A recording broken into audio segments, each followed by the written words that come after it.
अगली सुबह मधुसूदनपुर का सन्नाटा अब शक और फुसफुसाहट में बदल चुका था।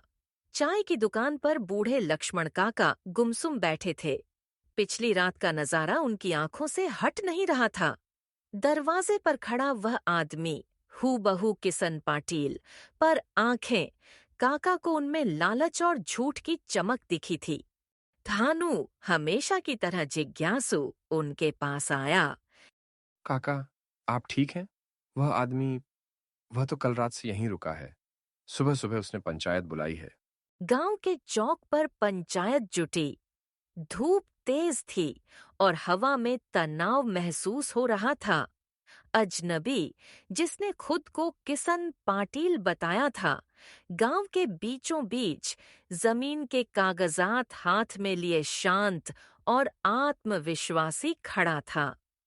भाइयों, मैं यहाँ गांव के खिलाफ नहीं हूँ। मैं तो अपने पुरखों का सम्मान लौटाने आया हूँ। मेरे पास पुरानी जमीन के ये असली कागजात हैं।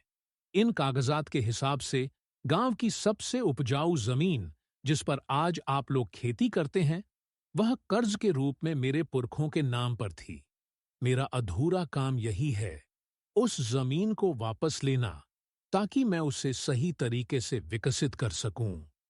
उसने कागजात दिखाए। वे पीले पुराने थे और उन पर किसन पाटिल की मुहर लगी थी।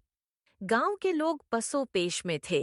कागजात देखकर कई लोग प्रभावित हो गए। बात तो कागजात की है। ये कागजात तो सही लग रहे हैं। झूठ, सब झूठ। मेरे दादा की बात पत्थर की लकीर थी। असली किसन पाटिल ने सब कुछ दान कर दिया था। उस पर कोई कर्ज नहीं था। यह आदमी कौन है जो हमारे गांव का नाम इस्तेमाल कर रहा है? नकली किसन ने एक गहरी बनावटी सांस ली। काका, आप बूढ़े हो गए हैं। मैं आपकी इज्जत करता हूं, पर गांव का इतिहास कागजात से चलता है, याददाश्त से नहीं। तभी धानु आगे बढ़ा। उसकी आंखों में चमक थी, वह चमक जो घंटों धूल फांक कर पुराने बहीखातों को पलटने से आती है। काका सही कह रहे हैं, यह आदमी झूठा है। पूरे चौक में सन्नाटा छा गया। नकली किसन हड़बड़ाते हुए, तुम कौन होते हो बोलने वाले? मैं वह हूं जिसने गांव के असली इतिहास को पढ़ा है। असली किसन पाटिल, जो पहला किसान था, उसकी पहचान उसके हाथों से थी, जो हल चलाने से मोटी और खुरदरी थी। लेकिन आपकी उंगलियां देखिए।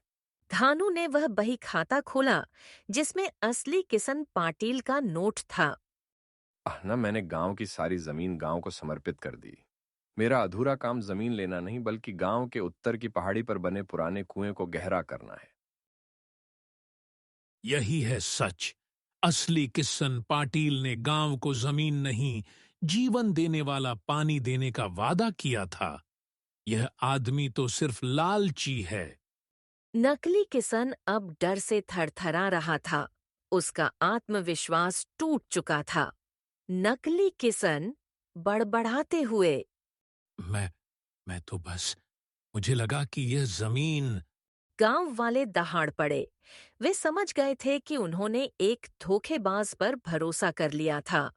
असली किसन पाटिल का राज खुल गया था।